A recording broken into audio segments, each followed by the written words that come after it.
Nissim Zvili, bonjour. Dans quelle mesure l'arrivée du Hamas au pouvoir bouleverse-t-elle la politique dans notre région? Personnellement, je crois que le Hamas au pouvoir dans l'autorité palestinienne, c'est pas une si mauvaise nouvelle pour l'État d'Israël. Le peuple palestinien a fait son choix. Il faut respecter le choix du peuple palestinien parce que c'était un acte démocratique très important pour l'avenir. Il y a un élément qui est très inquiétant de mon point de vue, c'est que le peuple palestinien a choisi la voie de l'islamisme.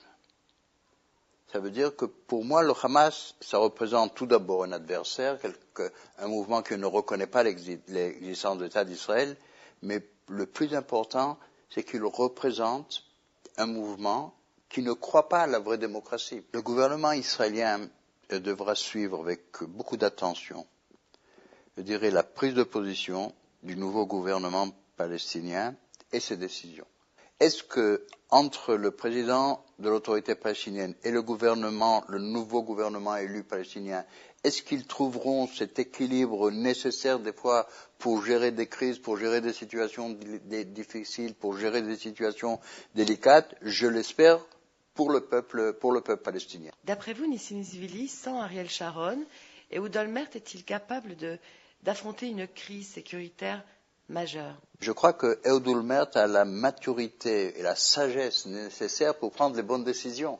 Ça veut dire que quelqu'un doit donner des ordres aux forces de sécurité.